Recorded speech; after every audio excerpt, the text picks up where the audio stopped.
예, 한 달에 한 편 정도 올려드리기로 말씀드렸던 공개 영상. 한 달이 조금 넘은 것 같은데, 예, 올려드리도록 하겠습니다. 이번에는 부동산 가격에 대해서 말씀을 드릴게요. 여러분들이, 자, 보세요. 여러분들이 제가 이렇게 보다 보면 오해를 하시는 분들이 좀 있어요. 오해를 하시는 분들이 있는데, 부동산 가격이라는 게 여러분들은 그냥 가격 숫자를 보시죠. 숫자를 보시니까 올랐다 내렸다만 보시니까 그 안에 숨어 있는 돌아가는 것들을 잘 신경을 안 쓰세요. 너무 가격에만 신경을 씁니다. 그래서 제가 항상 하는 얘기가 가격이란 것은 결과다. 여러 가지 원인들이 만들어낸 결과일 뿐이지 결과에 신경을 쓰시면 안 되고 항상 과정을 신경을 쓰셔라 라고 말씀을 드리죠. 그럼 이게 어떤 과정을 통해서 나오는 것인지 제가 잠깐만 설명을 드릴게요. 좀 크게 보자고 한다면은요. 자, 보세요. 우리가 부동산이라고 하면은 우리가 아파트, 그다음에 뭐 부동산이라고 하면은요. 토지가 있고 건물이 있어요. 그래서 여러분들 보시면 저기 뭐 재건축하거나 하는 것들 보고 저 낡은 아파트가 왜 이렇게 비싸라고 하시는 경우가 있습니다. 근데 그게 왜 그런가 생각을 해보시면요. 왜 그런지 생각을 해보시면 부동산이라는 것은 건물분이 있고 토지분이 있는데 토지의 가격이라는 것은요. 토지가 얼마만큼의 수익을 생산해낼 수 있는가를 의미합니다. 중요한 얘기예요. 예. 토지가 얼마만큼의 가격을 생산해낼 수 있는지를 의미해요. 그리고 건물분은 말 그대로 건물분입니다. 정말로 딴 요인들 갖다 중립 상태에 놓고 길게 보자고 한다면 건물분의 가격은 계속 감가상각이 돼서 가격이 떨어지는 게 맞아요. 낡을수록 떨어지죠. 새 것보다 낡은 게 떨어집니다. 예, 당연하죠? 예, 당연합니다. 근데 토지분은 어떨까요? 토지분은 보통의 경우는 가격이 상승하는 게 정상이고, 저는 우리나라의 모든 토지의 가격이 조금씩이라도 상승을 했으면 좋겠어요. 왜냐면 성장하는 국가라면 그 국가의 토지의 생산력은 해마다 높아지는 게 정상입니다. 왜냐면 기본적으로 그 인플레이션이라는 부분도 있고, 통화 가치의 하락이라는 부분도 있기 때문에 최소한 그 정도는 상승을 해주는 게 정상이에요. 이게 성장하는 국가입니다. 그래서 저는 부동산 가격을 하락을 얘기하는 것도 좋은데 토지 가격이 다 하락을 해야 된다는 건 그건 굉장히 위험하지. 그는 그 국가가 낡고 쇠락해가지고 이제 이렇게 저물어가는 과정이라고 생각을 하시면 됩니다. 우리나라가 아직 그 정도는 아니죠. 예, 토지 가격은 당연히 상승을 하는 게 맞아요. 그리고 건물 가격은 하락을 하는 게 맞습니다. 그러면은 건물과 토지를 합친 부동산의 가격은 어떨까요? 건물의 가격 하락분이 감가상각분이 더 크다면은 부동산 가격은 조금씩 하락을 하는 게 맞을 겁니다. 딴 요소 제쳐놓고 보는 거예요. 예, 헷갈리지 마세요. 이거 말고 하나 또 할 겁니다. 하지만 그렇지 않고 토지 가격의 상승분이 더 크다면은 부동산 가격은 올라가는 게 맞겠죠. 건물의 하락분보다 토지의 상승분이 크다면요. 부동산의 가격은 올라가는 게 맞겠죠. 근데 보세요. 여러분 아파트라든지 건축물 같은 거 이렇게 보실 때 우리가 뭐 재개발 재건축할 때 사업비 이렇게 쭉 따질 때도 마찬가지고요. 건물의 가격이라는 건요. 건물 가격은요. 생각보다 비슷해요. 여러분들이 이걸 갖다가 땅값이 정말 싼 곳에다 지으나 비싼 곳에다 지으나 물론 재개발 재건축 같은 경우에 정말 강남이라든지 이렇게 비싼 곳으로 들어가게 되면은 건축비가 좀 올라갑니다. 올라가는데 그거는 뭐 할까 기존에서 조금 올라가는 수준 정도예요. 대부분의 경우는 그게 큰 차이가 나지 않고 비슷합니다. 건축물 부분은. 그럼 결국 우리가 부동산이 비싸다는 건 무슨 뜻일까요? 우리가 그러니까는 뭐 이렇게 두 지역이 있는데 이 지역이 이 지역보다 뭐 아파트가 비싸. 또는 어떤 상가 건물이 비싸다는 얘기는 무슨 뜻일까요? 왜 비쌀까요? 비싼 데는 토지 가격 비중이 높다는 얘기예요. 제가 맨 처음에 뭐라고 말씀드렸죠? 건물부는 감가 상각이 돼서 가격이 하락하는 게 맞아요. 딴 요인을 중립으로 뒀을 때. 하지만 토지 부분은 올라가는 게 맞습니다. 근데 만약에 부동산 가격이 싼 곳이라는 얘기는요, 그곳은 그 부동산에서 토지가 차지하는 부분이 적다는 얘기예요. 건물이 차지하는 부분이 많다는 얘기죠. 그러면 이 건물이 차지하는 부분이 많으면 많은 것에서 일정 부분 감가가 되는 것과 적은 것이 올라가는 것과 전체를 본다고 하면은 큰 것에서 감가가 되는 부분이 더 커지겠죠. 반대로 토지 부분이 큰 데는요.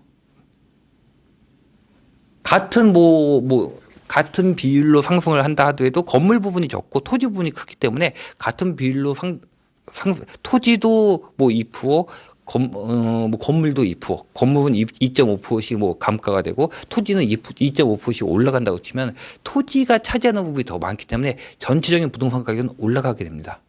여러분들이 보면 왜 아주 길게 봤을 때 보통 비싼 곳이 더 많이 오르고 싼 곳은 이렇게 부동산이 있을 때 싼 곳은 이렇게 부동산 가격이 떨어진다고 얘기를 할 때 그 이유가 무엇이냐면 토지 부분이 차지하는 비중이 다르기 때문이에요. 딴 요인을 빼놓고 봤을 때입니다. 제가 딴 요인을 빼놓고 봤을 때를 계속 강조하는 이유는요. 이 딴 요인이 중요하기 때문이에요. 딴 요인을 빼놓고 본다면은 그렇습니다. 그래서 여러분들이 저 낡은 뭐 강남 재건축 왜 이렇게 비싸라고 물어보시는데 그거는 건물 부분이 아니라 토지 부분이 오르기 때문이에요. 근데 반면에 토지가 굉장히 싼데 즉 그 토지가 생산력이 없다는 곳이에요. 생산력이 낮다는 곳이에요. 그러니까 뭐 이렇게 저 지방 어딘가에 뭐 야산이 있다. 이런데 토지 가격이 싸겠죠. 왜냐면 거기서 생산할 수 있는 게 없으니까. 근데 이건 여러분 자연스러운 겁니다. 자연스러운 거예요. 생각을 해보세요. 여러분 지금만 그럴까요? 아마 제가 잘은 몰라도 가본 적이 없으니까 예. 조선시대나 고려시대하고 해도 자기 집 앞에서 생산이 가능한 집 앞에 텃밭과 저 멀리 산꼭대기에 있는 땅은 가격이 달랐을 겁니다. 제가 그 시대 안 살아봤지만 그럴 거예요. 당연히 그건 달라요. 생산할 수 있는 뭐 생산력 자체가 다르기 때문에. 그리고 정상적인 성장하는 국가라면은 토지 가격은 상승을 하는 게 맞아요. 하지만 토지 부분이 적으면은 토지 가격이 상승을 한다 하더라도 건물 가격의 하락분이 더 크니까 부동산 가격이 이렇게 내려가는 모습을 보이죠. 반면에 토지 부분이 큰 곳은 이렇게 상승하는 모습을 보이고요. 이게 길게 봤을 때, 아주 길게 봤을 때 부동산 가격에서 좋은 거 중심지하는 곳이 더 많이 오르는 이유예요. 사실은 토지가 차지하는 비중이 그만큼 크기 때문에 그래요. 자, 이거는 딴 요인을 제쳐놓고 길게 봤을 때고 사실은 근데 제가 다루는 영역은 이 부분은 아니에요.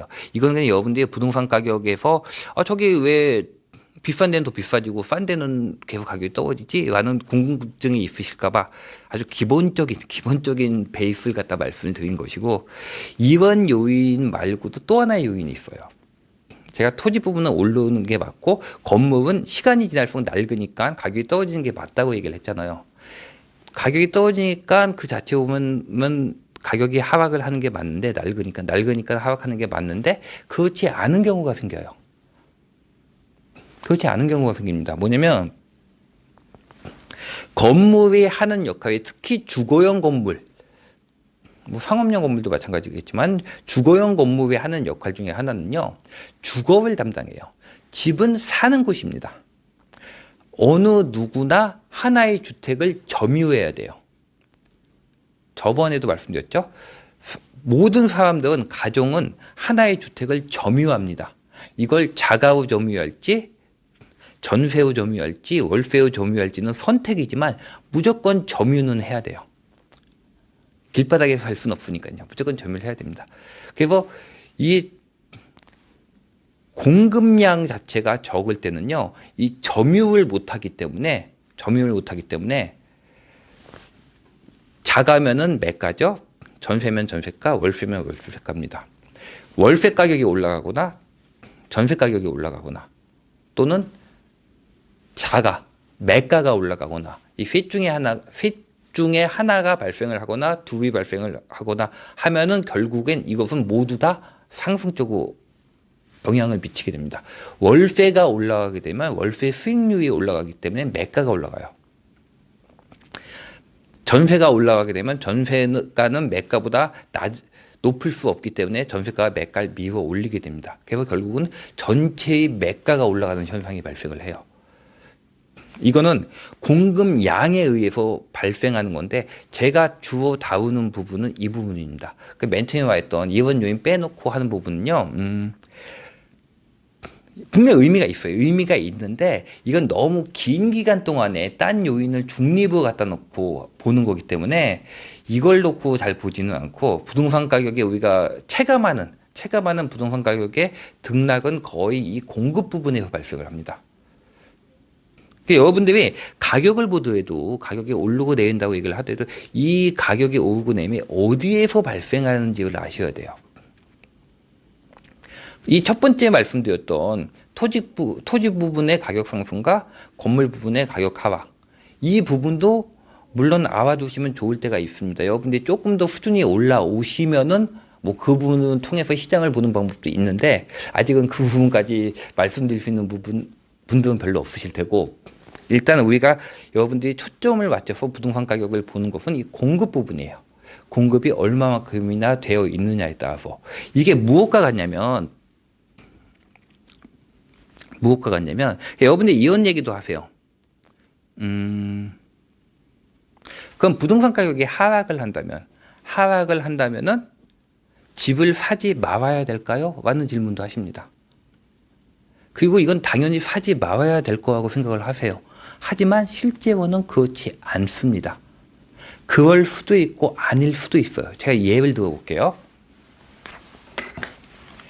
지금은 없지만은 지금은 잘 안 보이지만 옛날에 비디오 방이 있었어요. 비디오 가게, 비디오 빌려주는데 영화 마을 이런 데 있죠.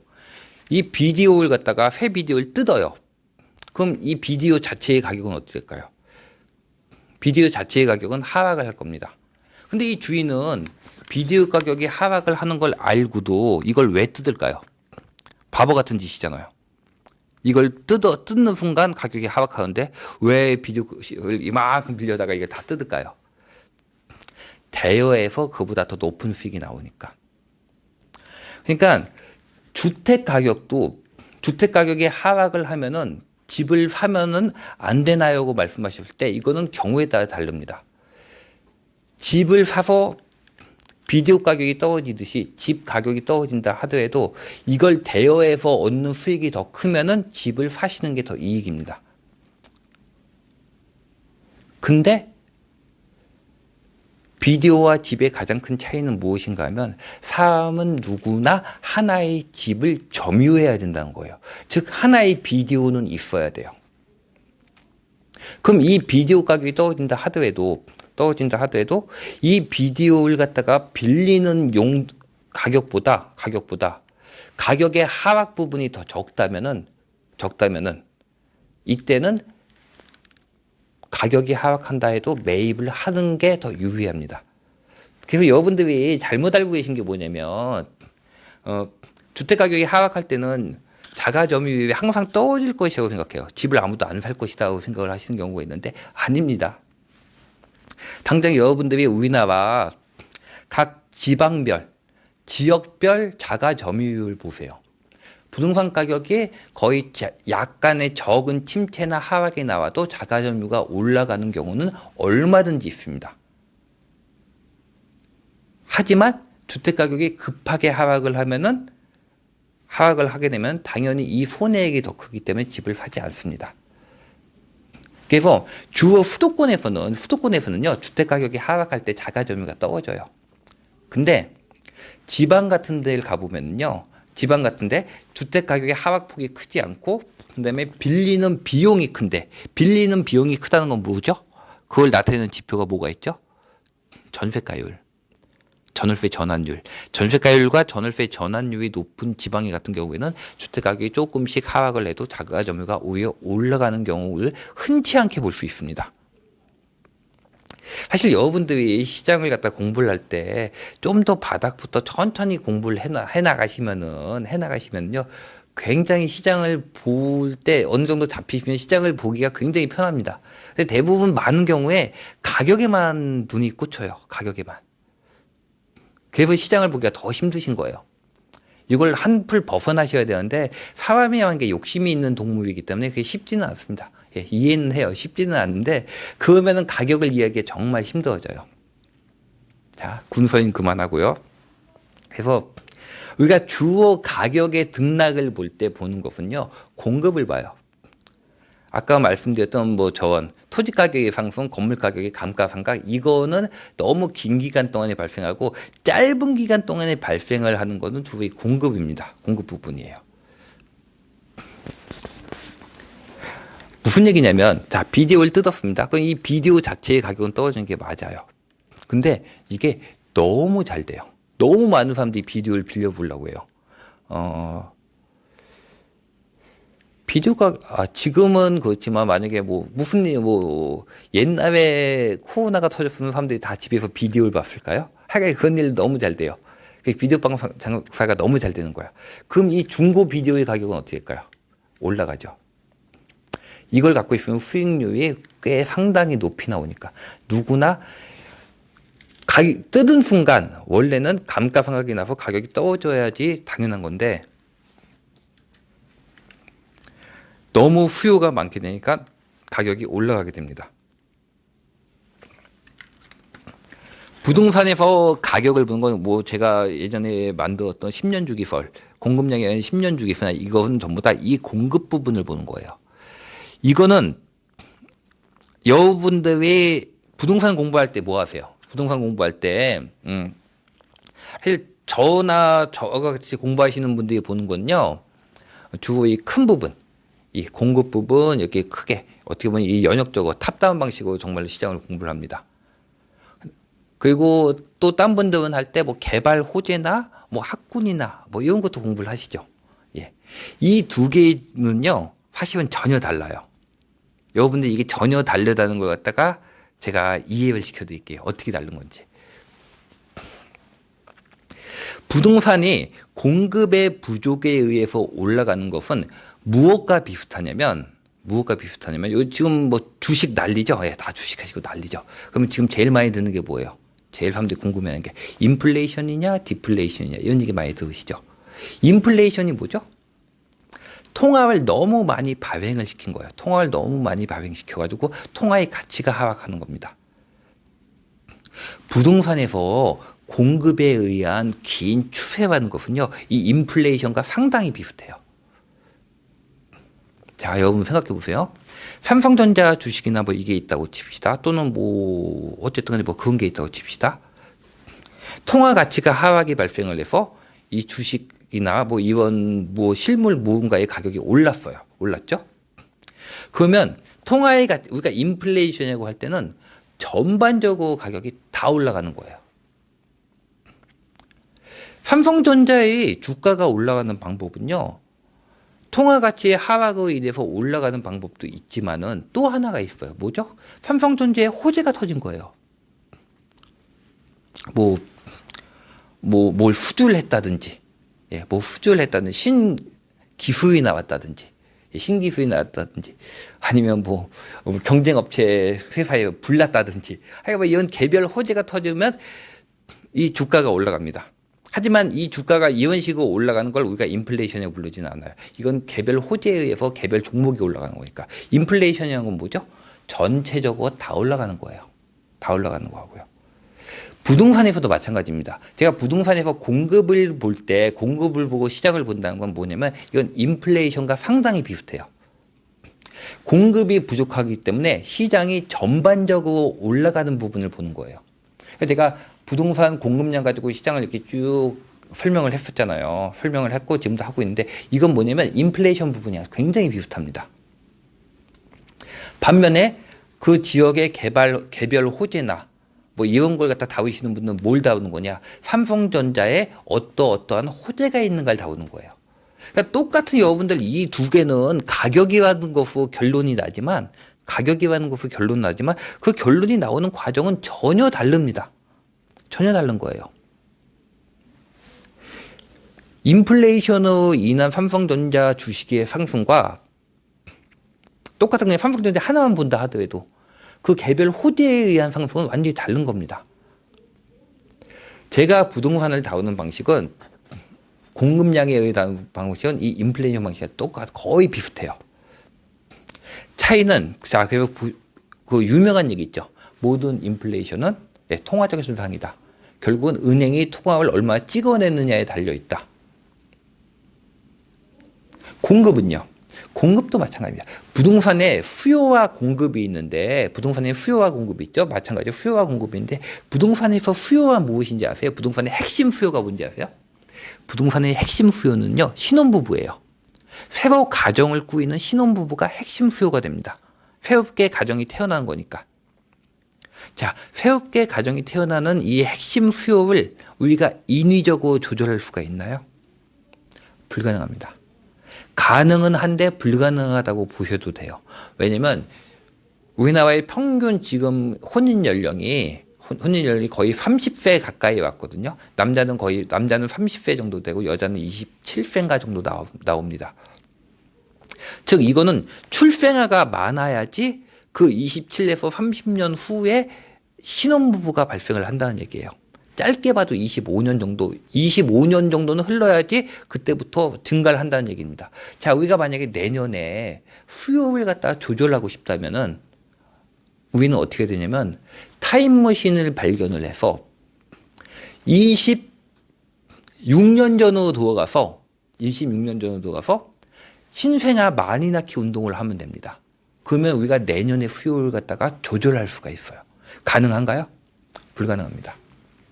모든 인플레이션이 통화적 현상인 것처럼 그래서 부동산 가격에서 수요공급이라는 것은 결국 공급적 현상이에요. 수급에 의한 가격의 변동은요, 공급적 현상입니다. 여러분들 이걸 꼭 이해하셔야 돼요. 많은 분들이 이걸 이해하지 못하시기 때문에 시장을 너무 헷갈려 하세요. 시장을 볼 때 여러분들이 부동산뿐만이 아니라 무엇이든 공부할 때 핵심 요인을 하나로 놓고 보느냐, 두 개로 놓고 보느냐는 하늘과 땅만큼 차이가 납니다.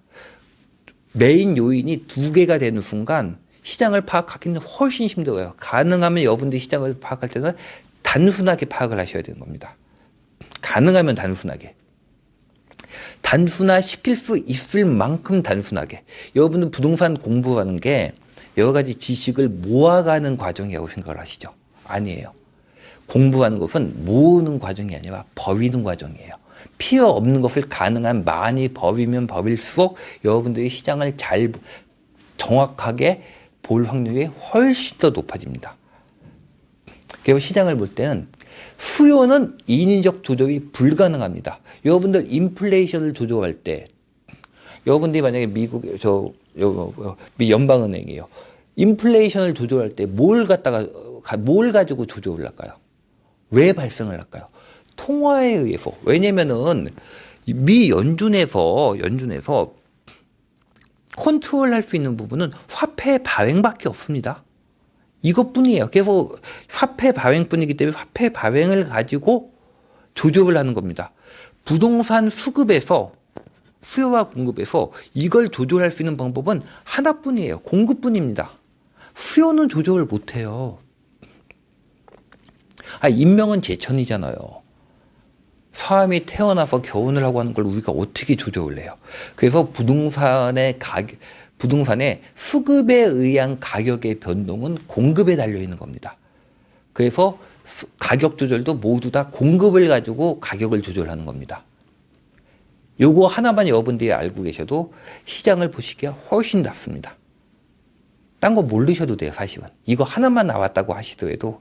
그래서 부동산에서 여러분들이 수요를 진작하는 수요를 늘리는 수요 진작책, 또 수요 억제책 다 소용이 없어요. 중요한 것은 딱 하나, 공급뿐이에요. 수요에 의해서 하는 거는 그야말로 굉장히 단기적인 효과밖에 없습니다. 단기적이고 매우 효과가 제한적이에요. 실제로 시장을 움직이는 건 공급에 의해서 움직입니다. 제가 2012, 2013년도 때 지금도 아마 있나? 제가 영상 올리면 다 내려가지고 예전 영상에 보면은 2012, 2013년도 그때는 글로 썼을 때지만 이번 장이 상승이 발생을 하고 2013년 상승을 발생하고 2015년도에 재개발 재건축이 시작을 하고 2015년 중후반부터 재개발 재건축이 시작을 하고 2018년도 정도가 되면은 18년도 2019년도에 과물량 구간이 나오고 2020년도부터 이번 장이 특이점이 발생을 한다. 그래서 전세가가 상승하면서 매값을 밀어 올리는 것이 나온다. 그래서 이번 장은 2022년에서 2023년까지는 어차피 상승이 나오는 시장이다라고 제가 예전에 말씀을 드렸어요. 글로 쓴 거는 한 10년 전이고 제 영상에 남아있는 건 아마 2015년 영상인가 16년 영상인가 나와 있을 겁니다. 이번 장이 그 정도까지 올라가는 건 어쩔 수가 없다. 왜 어쩔 수가 없냐? 수급에 의한 것은 결국은 공급에 달려 있는데 이 공급이라는 것도 금방 안 나옵니다. 김현미 장관님께서 지금 물러나신 김현미 장관께서 빵 얘기를 해서 사실 안 좋은 말씀을 많이 들으셨는데 사실은 맞는 얘기예요. 틀린 얘기 아닙니다. 예. 아파트는 빵이 아니기 때문에 만들어지는데 굉장히 오랜 시간이 걸려요. 보통 3년 정도를 잡습니다. 그래서 제가 생각해 보세요. 제가 2013년, 2014년도에 2022년까지 상승이 발생할 것이라고 공급 부족이 발생하고 상승이 발생할 것이라고 얘기를 했을 때, 그리고 그 뒤로 지금까지 흘러왔잖아요. 그 안에 굉장히 많은 변수가 있었던 것처럼 여러분들은 느끼시죠? 굉장히 많은 변수가 있었던 것 같죠? 막 정권도 바뀌고 정권에서 뭐 부양책도 나왔다가 억제책도 나왔다가 하죠. 아니에요. 여러분, 그거 변수가 아닙니다. 시장의 추세를 바꾸는 변수는 오로지 공급뿐이에요. 그 어느 것이 나왔어도 어차피 올라갈 시장이었어요. 올라가는 거는. 제가 그러니까 2013, 2014년에 10년 뒤를 얘기할 수 있었고 지금까지 그대로 왔죠. 그 안에 얼마나 많은 변수가 있었습니까? 정부가 할 수 있는 역할이라는 건 상당히 제한적이에요. 그리고 이번 정부가 뭐 부동산 정책을 실패했다 뭐 이렇게 얘기를 많이 나오는데 사실은 정부가 할 수 있는 역할은 굉장히 제한적이기 때문에 그렇게 이거 뭐 정치적 얘기는 전혀 아닙니다. 정부가 부동산 시장을 갖다가 가격을 컨트롤할 수 있는 것은 매우 제한적이에요. 생각을 해보세요. 2013년도에 시작을 하면서 신규 택지를 갖다가 막았습니다. 2013년에 신규 택지를 막았죠. 그러면 보통 정권 처음에 신규 택지를 막는다든지 부동산 정책이 나오면요. 정권이 끝날 때까지는 그것이 고정됩니다. 그래서 제가 예전에 2013년도에 얘기를 할 때 앞으로 제가 10년 뒤의 시장까지는 알 수가 있겠는데 그 뒤를 알기 위해서는 2019년도 정도를 봐야 된다고 말씀을 드렸어요. 기억하시는 분 계실지 모르겠네요. 왜 그랬죠? 2018, 19년도가 이번 사이클에서 물량이 가장 많이 나오는 시기예요. 그래서 2018, 2019년도가 끝나고 나면 2020년도부터 다시 물량 부족 구간을 진입을 하게 됩니다. 이게 이번 장의 특이점이에요. 그럼 이때 정부는 뭔가 대책을 내놔야 돼요. 대책을 내놔야 됩니다. 또는 밀고 나가든지. 그래서 제가 제 블로그 글 쪽에 있었던 것 같은데 만약에 정부가 신도시나 이 대책을 이렇게 신도시를 내놓는다면 이거는 아마도 2020년? 2019에서 2020년 정도가 될 것이다라고 말씀을 드렸어요. 왜냐면 물량 구간이 물량 구간이 끝났는데, 자, 2018, 2019년도에 과물량 구간이 있어요. 입주 물량. 이 물량 구간 동안에 거치면서 가격이 하락을 하면 되는데, 가격이 하락이 못 나옵니다. 왜냐하면 택지를 막았기 때문에 추가 공급되는 물량이 없어요. 그래서 2018, 2019년도에 과물량이 나오고 전세 가격이 하락을 하고 시장은 주춤하지만 그것이 끝나고 그 영향권을 벗어난 2020년, 2021년으로 가면 다시 시장은 상승을 할 수밖에 없게 되어 있습니다. 그럼 이때는 반드시 대책이 내놔야 돼요. 어떤 것이든지 대책을 내놔야 됩니다. 이때 대책을 내놓으면 몇 년 뒤에 시장에 공급이 나올까요? 5년 정도예요. 그래서 제가 그때 2022년까지는 2022에서 2023까지는 이번 장의 상승장이 지속될 것이고 그 뒤로까지 지속되는지를 보려면은 2018에서 2019년을 봐야 된다고 말씀을 드렸던 거예요. 만약에 2018, 2019년도에 공급책이 나오게 되면 2018, 2019에 나오면 보세요. 2020, 2021, 2023, 2024, 2025년. 2025년이 되죠. 공급 잘 내놓는다고 해도 보통 왜냐면 건물 짓는데 3년이고 뭐 땅 다지고 하려면은 급하게 다진다고 하더라도 시간이 좀 걸립니다. 그래서 정말로 빨리게 내놔도 5년인데 5년 안에 내놓기도 사실 힘들어요. 이게 아니면 재개발 재건축 쪽으로 공급량을 내놔야 되는데 재개발 재건축도 마찬가지예요. 왜냐면 신규 보통 아파트가 나올 때는 3년을 잡는데 재개발 재건축은 멸실, 2주 멸실 구간이기 때문에 4년을 잡아요. 4년보다 조금 더 잡습니다.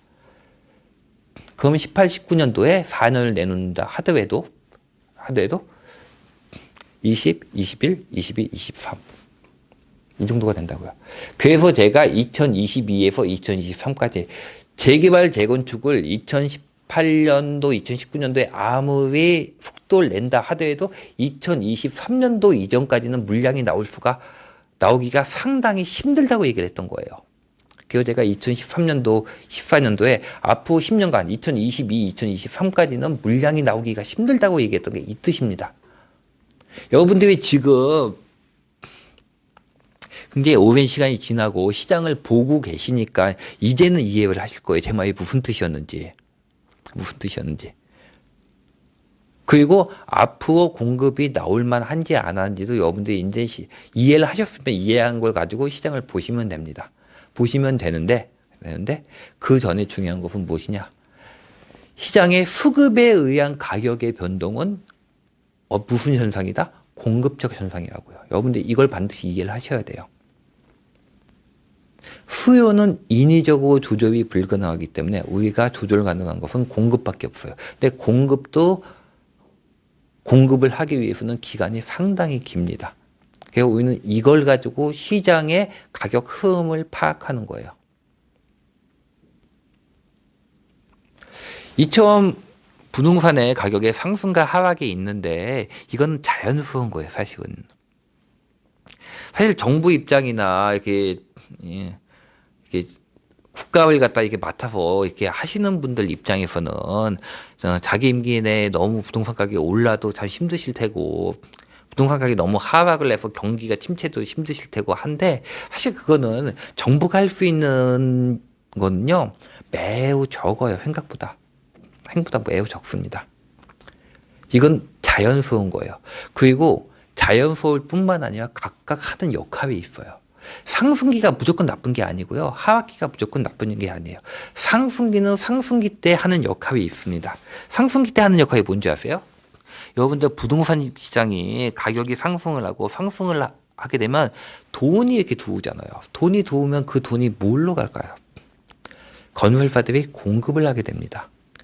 여러분들 지금 신혼부부들 보면 신혼부부들 70%인가 80%가 아파트에서 시작을 해요. 제가 처음 부동산 쪽 일을 할 때, 제가 결혼할 때만 돼도 꿈도 꾸지 못하던 일이에요. 아파트가 그만큼 있지가 않았습니다. 상승기가 들어와서 주택 공급이 많아지면요, 다들 좀 더 나은 주거 환경에서 거주를 하실 수가 있습니다. 이 부분이 의미가 없나요? 왜 이게 비생산적이라고 얘기를 하시는지 모르겠는데 그거야말로 산업세대들의 이 사고방식 아닌가요? 저는 좋은 곳에서 굉장히 쾌적한 주거 환경에 사는 게 저는 되게 중요하거든요. 저 굉장히 중요한데. 그 제가 대화해본 어떤 모든 분들도 대부분 매우 중요하다고 생각을 하시거든요. 그럼 쾌적한 주거 환경이 나오려면요. 새로운 공급이 계속 물량이 나와줘야 됩니다. 새로운 공급 물량은 어떻게 해야 나올 수 있을까요? 이거는 그냥 지표 보시면 나옵니다. 답이. 부동산 가격이 상승기 때 공급이 나오는 거예요. 하락기 때 공급이 나오지 않아요. 상승기 때 공급이 나오면 여러분들은 주거할 때 좀 더 쾌적한 주거 환경에서 사실 수가 있는 겁니다. 그래서 상승기가 무조건 나쁜 게 아니에요. 돈이 유입이 돼야지 그만큼 많은 아파트가 생기고 신혼부부의 70에서 80%가 아파트에서 사실 수가 있는 겁니다. 제가 결혼하고 하던 때만 하더라도 신혼부부들 오셔서 집 구하실 때 반지하로 들어가시는 경우 굉장히 많았어요. 근데 최근에는 반지하에서 결혼 생활을 시작하신다는 분을 본 적이 없는 것 같아요. 정말로 많은 분이 아파트 가십니다. 그게 가능했던 이유는 그만큼 많은 공급량이 있기 때문이에요. 이 공급량은 상승기 때 나오는 겁니다. 그래서 상승기가 무조건 나쁜 게 아니에요. 물론 지금처럼 미친 듯이 올라가면 이건 조금 문제가 발생을 하죠. 예. 끼치는 해악이 더 크죠. 계층 간에 이 돈을 많이 버신 분, 자산을 보유한 분과 보유하지 않은 분 간의 갈등이 커지기 때문에 예. 이런 부분은 상당히 악영향을 미치지만 하여간에 상승기는 상승기의 역할이 있는 겁니다. 그리고 하락기도 하락기의 역할이 있는 거예요. 과도하게 올라간 자산의 가격이 떨어지면서 자산을 소유한 분과 소유하지 않은 분의 가격이 붙게 되고 그 다음에 실제로 더 좀 낮은 가격에 자가주택을 살 수 있는 기회도 제공을 합니다. 그래서 하락기와 상승기가 나름대로의 다 역할이 있는 거예요. 상승기가 무조건 나쁜 게 아니고요. 하락기가 무조건 나쁜 게 아닙니다. 각자의 역할이 있는 거예요. 그리고 이 역할이 서로 번갈아 가면서 나오면서 자연스럽게 시장이 굴러가는 겁니다. 여러분들이 부동산 쪽을 이렇게 하시면서 부동산 쪽을 대부분의 경우는 아마 저처럼 시장을 갖다 공부하고 싶다고 해서 하시는 분은 사실 많지는 않으실 거예요. 많지는 않고 그냥 가격이 궁금해서 내가 산 게 올라갈까? 또는 지금 집을 사도 될까? 라는 이유 때문에 하시는 분이 많으실 겁니다. 근데 제가 드리고 싶은 말씀은 이거예요. 드리고 싶은 말씀은 너무 모든 걸 갖다가 이렇게 적대적 관계로 파악을 하지 마세요. 상승기는 상승기의 역할이 있는 거고 하락기는 하락기의 역할이 있는 겁니다. 전월세를 나는 집을 살 생각이 없고 평생 전월세를 살 거야 하는 분들은 부동산 가격이 올라가서 많은 물량이 나오면 나올수록 전월세 가격은 하락합니다. 여러분 2018년도, 2019년도에 보셨죠? 좀 더 낮은 가격에 안정된 임대료를 하실 수가 있는 거예요. 그러니까 집을 가지신 분, 다주택자, 집을 가지신 분과 임차인은 적대 관계가 아니에요, 원래. 하락기와 상승기도 적대 관계가 아닙니다. 적대 관계 아니에요. 그 여러분들 투자자분들이나 실거주자분, 여러분들과 부동산 이주하면서 정부 욕 많이 하실 텐데 정부도 적대 관계가 아니에요. 박근혜 정부도 그렇고 현재 그 문재인 정부도 그렇고 정부들은 다 그 안에서 자기 나름대로 할 수 있는 걸 하려고 하는데 물론 실수들 나옵니다. 실수들 나와요. 실수가 안 나올 수는 없죠. 당연히 실수는 나오던데 중요한 거는 여러분들이 좀 더 다른 모든 것들을 이해하려고 노력을 하셨으면 좋겠어요. 저는 주변 분들에게 다 그 얘기합니다. 또 남들을 이해하시라고. 집주인분은 세입자 이해하시고 세입자분은 집주인 이해하시고 매도분은 매수분 이해하시고 국민들은 정부 이해하고 정부도 국민들 이해했으면 좋겠다고 얘기를 하는데 제가 주변 분들에게 다 이걸 이해하라고 하는 이유가 왜 이해하라고 얘기를 하냐면 저는 부동산 투자하시는 분들에게 맨날 그 말씀 드려요. 예. 정부 이해하시고 건설사도 이해하시라고. 그러면은 내가 왜 그걸 이해해야 되죠? 라고 얘기를 하세요. 그럼 제 답변이 뭔지 아세요? 왜 그걸 이해해야 되는지 아세요? 당신을 위해서예요. 정부를 위해서 정부를 이해하셔야 하는 게 아니고 건설사를 위해서 건설사를 이해하셔야 하는 게 아닙니다. 여러분들이 그걸 이해하면 이해하실수록 여러분들이 좀 더 넓은 시각으로 시장이 보여요. 그거 이해 못하시면 시장이 안 보입니다. 그래서 제가 제 글에도 있는데 부동산의 3주체 수요, 그 다음에 정보, 그 다음에 공급, 건설회사 이게 3주체거든요. 소 각자의 입장이 다릅니다. 그 상대방의 입장을 이해하셔야지 여러분들이 시장이 전체가 돌아가는 게 보여요. 많은 분들이 자기 입장에서만 시장을 보세요. 자기 입장에서만 시장을 봅니다. 그러면 시장이 보일 수가 없습니다. 그게 보일 리가 없잖아요. 세계의 주체가 만들어가는 시장인데 내 눈으로만 보려고 하면은 시장이 보일 리가 없잖아요. 그냥 내가 가격이 오르면 그냥 무조건 맞는 것 같죠. 그게 아닐 수도 있다고요. 그게 아닐 수도 있다는 걸 여러분들이 이해하셨을 때 그때 아마 시장이 보이실 겁니다. 그 시장이 보이신다면은 시장이 보이고 그 작동 원리가 보이신다면 그것이 가격을 결정하는 원인인 거예요. 여러분들이 가격을 알고 싶다면 가격만 보면 안 되고 작동 원리를 알아야 되는데 작동 원리를 알기 위해선 남들을 이해하셔야 됩니다. 똑같습니다. 세상이. 종교나 철학이나 문화나 이런 거에서만 남들을 이해해야 되는 게 아니라 여러분들이 부동산 투자를 하시려도 남들을 이해하셔야 돼요. 요즘 시장이 워낙 복잡하니까 저도 활동 안 합니다. 활동 안 하고 저는 나중 봐가지고 이제 저는 뭐 딴 거, 그동안 공부했던 거 그건 책이나 내볼까. 책 쓰려면 한 3, 4년은 걸리겠죠. 3, 4년 뭐 지금 재테크 책 같은 거 낼 생각 없습니다. 저는요.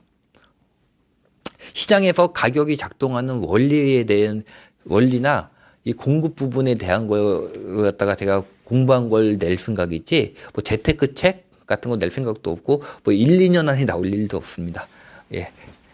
그래서 저도 시장이 워낙 미쳐 돌아가고 있으니까 뭐하고 말씀드리기가 참 힘듭니다. 그리고 활동도 안 하고 있는데 이거 영상도 올릴까 말까 하다가 사실 올리는 건데 여러분들이 이런 시장일수록 여러분들이 꼭 남들 이해하고 생각을 갖다 좀 마음을 넓게 가지고 적대적이지 않고 하셨으면 좋겠습니다. 그게 결국은 여러분들을 위한 거예요. 남들을 위한 게 아닙니다. 쓸데없는 말 여기까지 하고 오늘 영상 여기서 마치겠습니다.